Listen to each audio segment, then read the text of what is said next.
आसिम साहब, लोगों के जहनों में बहुत सारी अभी भी कन्फ्यूजन है या क्लैरिटी नहीं है। हमारे व्यूअर्स को थोड़ा सा बताएं, जो हमारे ऑडियंसेस हमें देख रहे हैं उनको थोड़ा सा बताइए कि ये प्रोजेक्ट है क्या और आम शख्स या खुसूसन गरीब शख्स इस तक रसाई हासिल कर सकता है तो कैसे कर सकता है? बहुत शुक्रिया डार साहब। सबसे पहले तो मैं आपको बताऊं ये प्रोजेक्ट क्या है। बुनियादी तौर पर गरीब आदमी को अफोर्डेबल प्राइसेस के ऊपर छत मुहैया करना बुनियादी मकसद है इस प्रोजेक्ट का। दूसरा ये कि मुल्क में हाउसिंग की इंडस्ट्री को ज़्यादा से ज़्यादा फ़रोग दिया जाए और कंस्ट्रक्शन एक्टिविटी जो है वो इंक्रीज़ हो। तीसरा ये कि जो मुल्क में जॉब क्रिएशन है वो ज़्यादा से ज़्यादा हो।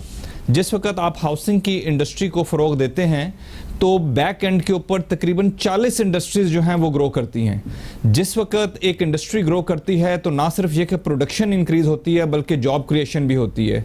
तो अगर आप देखें तो बुनियादी जो मकासद हैं नेफ्डा के और मुल्क में ये जो नया पाकिस्तान हाउसिंग अथॉरिटी है उसका ये है कि गरीब आदमी को सस्ते दामों छत मिले, मुल्क में कंस्ट्रक्शन इंडस्ट्री रिवाइव हो और ज़्यादा से ज़्यादा लोगों के लिए जॉब क्रिएशन हो। अच्छा, दूसरा ये कि जिस तरह आप पूछ रहे थे कि गरीब आदमी किस तरह मुस्तफ़ीद हो सकता है, पहली चीज़ तो ये देखें कि कितना बड़ा पैराडाइम शिफ्ट है, कितनी बड़ी तब्दीली है कि आज से पहले गरीब आदमी ताहयात किसी और के घर का किराया देता था। ये पहली दफ़ा उसको एक अपॉर्चुनिटी मिलने जा रही है कि वो अपने ही घर की एक मुय्यना मुद्दत तक किस्तें अदा करेगा।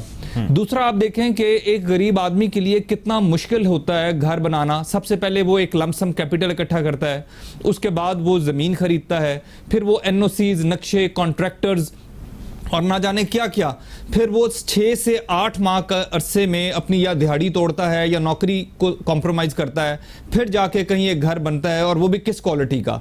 इस केस में एक एक चीज़ हुकूमत की जिम्मेदारी है, लैंड खरीदना, लैंड की डेवलपमेंट होना, वहाँ स्टेट ऑफ द आर्ट एक फैसिलिटी का डेवलप होना, और सबसे बड़ी बात ये कि घर में शिफ्ट होने के बाद जब वो अपने घर में मुंतकिल हो जाता है फिर वो किस्तें देना शुरू करता है। तीसरी जो एक इंपॉर्टेंट चीज़ है वो ये कि जब आपको सब्सिडाइज्ड एक सस्ते दामों एक घर मिल जाता है तो 5 साल के बाद आप उस घर को बेच सकते हैं, और उसके बाद जब आप उस घर को जो आज मार्केट में 40-45 लाख का है वो आपको 30-32 या 27 लाख का वो घर मिलता है। 5 साल के बाद एप्रिसिएशन के बाद अब वो बेचते हैं तो आपके पास काफ़ी पैसे जमा हो जाते हैं जिससे आप अपना कारोबार कर सकते हैं, बच्चों को पढ़ा सकते हैं या बच्चों को ब्याह सकते हैं। यानी कि जिस वक्त इंशाल्लाह एज पर टारगेट 50 लाख घर कंप्लीट होंगे तो आप ये कह सकते हैं सेफली कि 50 लाख फैमिलीज जो हैं वो पॉवर्टी लाइन से ऊपर आ गई हैं। जिस आदमी के पास अपना घर होता है और एक लमसम अमाउंट होता है कारोबार करने के लिए, उसको आप गरीब कंसीडर नहीं करते हैं। तो ये वो एक बेसिक कॉन्सेप्ट था नया पाकिस्तान हाउसिंग डेवलपमेंट अथॉरिटी, यानी नया पाकिस्तान, ये जो सस्ते घरों का एक प्रोजेक्ट शुरू किया गया है उसका। ठीक है जी। अच्छा, मैं अब इसकी थोड़ी सी डिटेल में जानना चाहता हूँ।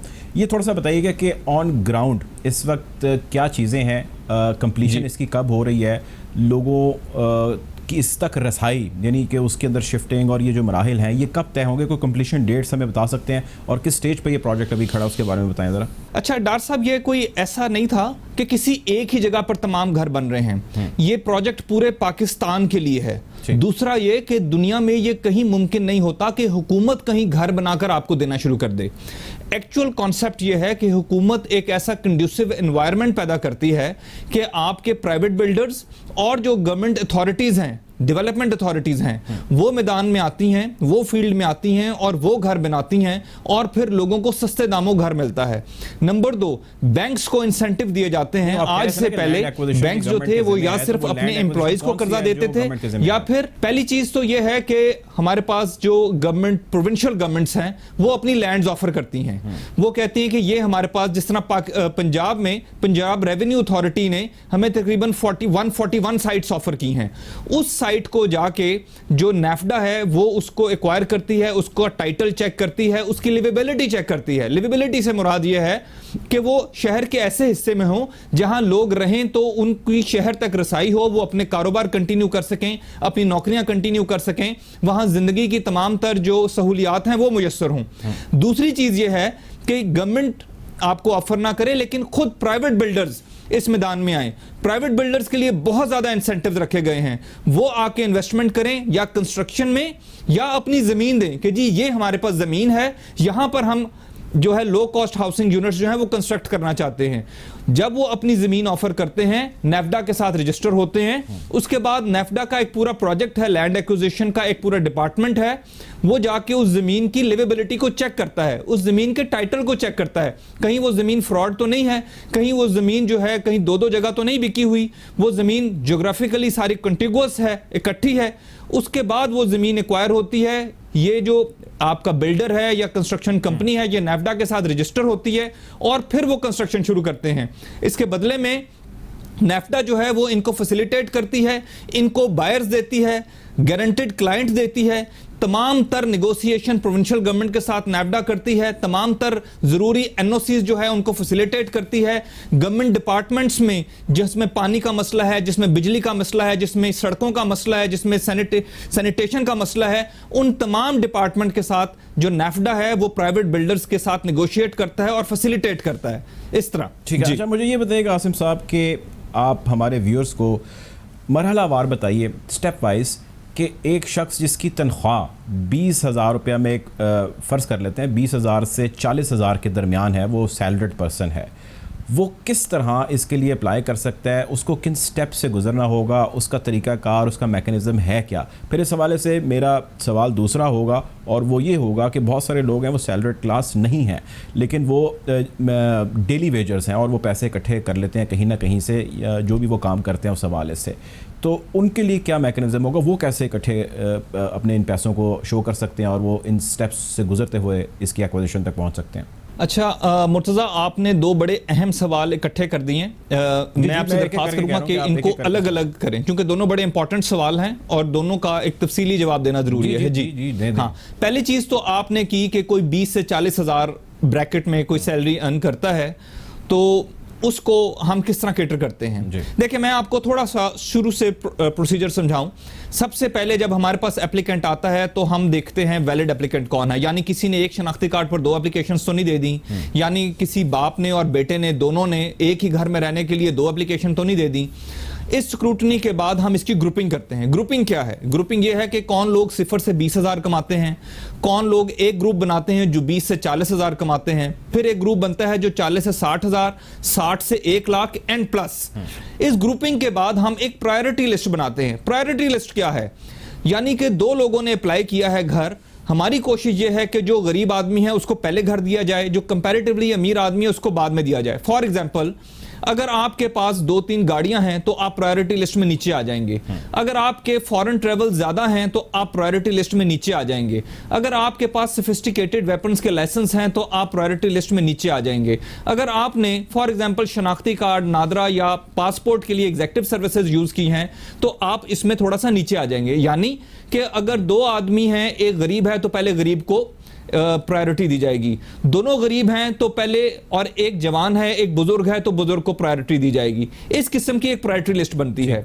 उसके बाद ये तमाम वो डेटा है जो आप देते हैं और हम इसको एक्सेप्ट कर लेते हैं। फिर एक वेरिफिकेशन होती है आपकी टेलीकॉम पॉपअप से, टेलीकॉम रिचार्ज से। हम टेलीकॉम कंपनी से आपका डेटा निकलवाते हैं कि एक शख्स जो है वो कह रहा है कि मैं गरीब आदमी हूं, लेकिन कहीं ये तो नहीं है कि वो 50-50 हजार या लाख रुपए महीने का मोबाइल का बिल ही दे रहा है।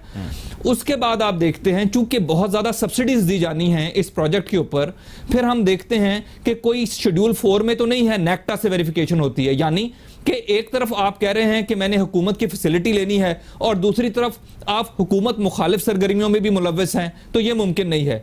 इस फिल्टर से गुजरते हुए अब आप बैंक में चले जाते हैं। बैंक वहां पर यह देखता है कहीं आपने बैंक का डिफॉल्ट तो नहीं किया हुआ, कहीं आप पहले से बैंक का कर्जा लेकर भागे तो नहीं हुए हैं। जब आप इन तमाम फिल्टर से क्रॉस कर जाते हैं तो आप एक बैंकेबल एप्लीकेंट डिक्लेयर हो जाते हैं।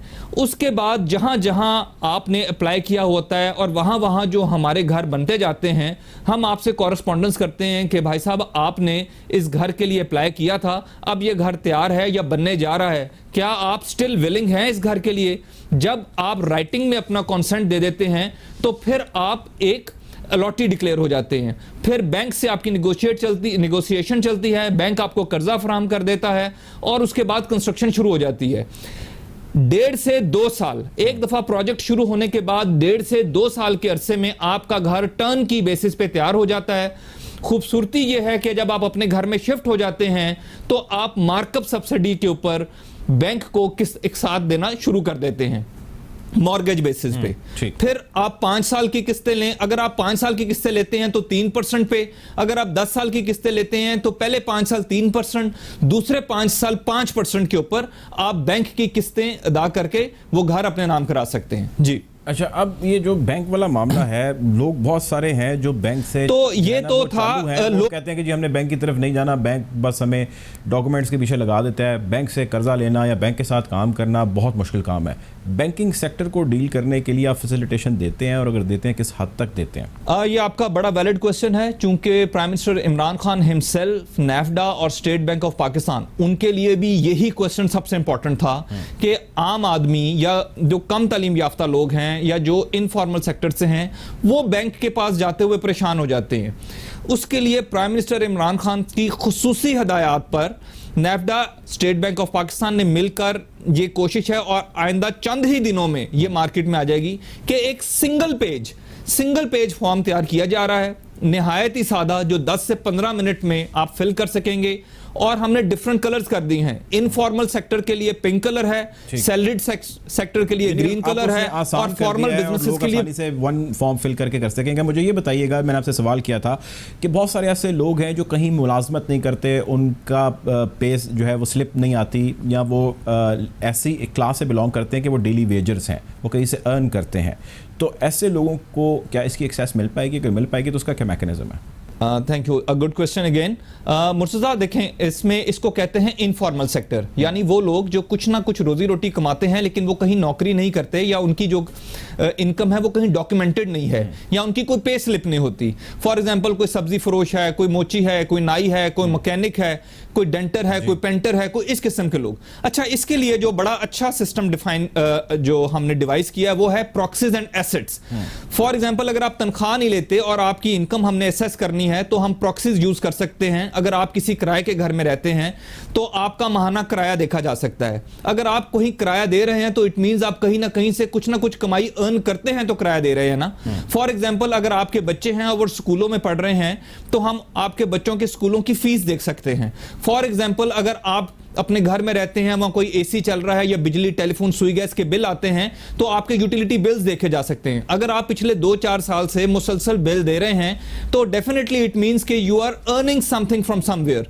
इसी तरह ये जो चीजें हैं इनको एवेल्युएट करके इसको कहते हैं प्रॉक्सीज, यानी आपके बिजली के बिल हो गए, आपके घरों का किराया हो गया, आपके बच्चों की स्कूलों की फीस हो गई, या आपकी गली में किराने का जो बिल है महाना, वो देखा जा सकता है।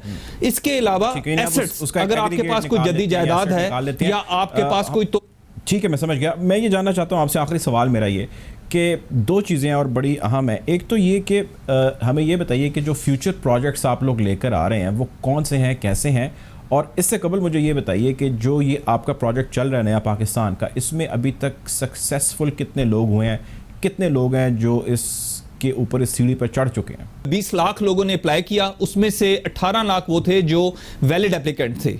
अब ये स्क्रूटनी के प्रोसेस से गुजर रहे हैं। जहां जहां हमारा प्रोजेक्ट शुरू हो जाता है वहां का डेटा हम नादरा से और नेक्टा से और बैंक से वेरीफाई करा के लोगों को करना शुरू कर देते हैं, एक्सेस करना शुरू कर देते हैं, उनसे राब्ता शुरू कर देते हैं। अभी लाहौर में लाहौर सिटी जो प्रोजेक्ट है वो बड़ी कामयाबी से शुरू हो चुका है। फिर इस्लामाबाद में संजानी प्रोजेक्ट है, इस्लामाबाद में फ्राश टाउन प्रोजेक्ट है, इस्लामाबाद में WWF प्रोजेक्ट है। फिर आप देखें कि पंजाब में हमने एक नई स्कीम शुरू की है, पेरी अर्बन, यानी कि जो मेन शहर हैं उनके नवाह में जो छोटे छोटे कस्बे हैं, पहले फेज में इमरान खान साहब ने 11 साइट्स का इफ्तिताह किया है अभी, और ये टोटल जो है यहाँ 41 साइट्स हैं और 10,000 घर बनने जा रहे हैं। जैसे जैसे MOU साइन हो जाते हैं, कंसल्टेंट हायर हो जाता है और वहाँ कंस्ट्रक्शन शुरू हो जाती है, हम वहाँ का तहसील वाइज डेटा मंगा के उस डेटे की स्क्रूटनी करके जो जहां पर प्रोजेक्ट शुरू होता है वहां के जो एप्लीकेंट्स होते हैं उनसे राब्ता करते हैं कि आपकी तहसील में ये प्रोजेक्ट शुरू हो गया है, आपने अप्लाई किया हुआ है, क्या आप विलिंग हैं। जब वो अपनी विलिंगनेस शो कर देते हैं तो उसके बाद हम उनको बैंक से डायरेक्ट करवा देते हैं, और फिर हमारी जो हुकूमत की सब्सिडी है, जो बैंक की सब्सिडी है, जो लैंड की सब्सिडी है, वो उनको ट्रांसफर हो जाती है।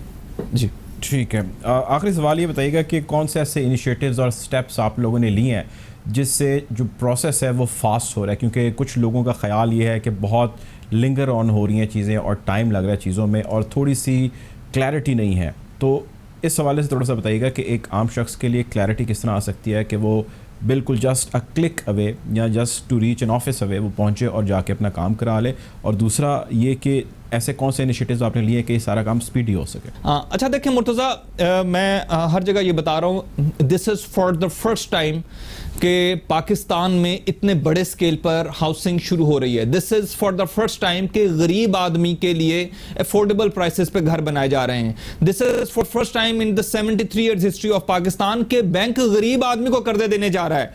इसके लिए बहुत सारी मुश्किलात थी। एक प्रॉपर लीगल फ्रेमवर्क बनाना था कि जो बिल्डर्स हैं, जो कंस्ट्रक्शन कंपनीज हैं, जो डेवलपर्स हैं, उनको इंसेंटिव मिले कंस्ट्रक्ट करने का। देखें, घर तो तभी मिलेंगे ना जब कंस्ट्रक्शन कंपनीज घर बनाएंगी। नंबर 2, बहुत ज्यादा इंसेंटिव्स जो थे वो बैंक्स को देने की जरूरत थी। बहुत ज्यादा बैंक्स के तहफुजात थे कर्जे देने पर गरीब आदमी को।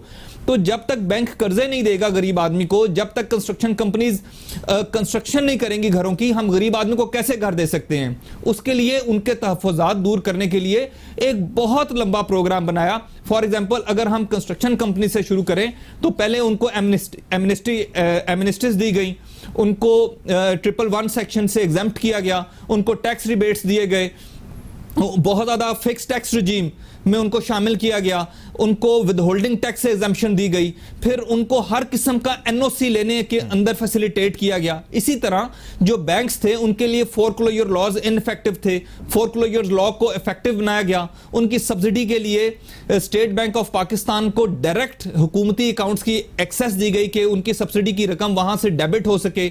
उसके बाद एक डायरेक्टिव इशू किया गया कि तमाम बैंक जो हैं पब्लिक लैंडिंग का 5% हाउसिंग फाइनेंस में करेंगे, यानी 378 अरब रुपए की रकम अवाम को सिर्फ तामीरात के लिए बांटी जाएगी। तो इस किस्म के बेशुमार इंसेंटिव। फिर पीएमआरसी जो थी, पाकिस्तान मॉर्गेज रीफाइनेंसिंग कंपनी ने बैंक के मुआवजे को प्रोटेक्शन दी 40% के ऊपर। ये तमाम वो इकदाम थे जो पाकिस्तान में पहले एग्जिस्ट नहीं करते थे। इनके लिए एक लीगल फ्रेमवर्क था गए ताकि इस सारे प्रोसेस को स्पीडी प्रोसेस जो है वो किया जा सके, आम शख्स तक इसकी रसाई हो सके। बहुत शुक्रिया। आसिम शौकत अली साहब मौजूद थे।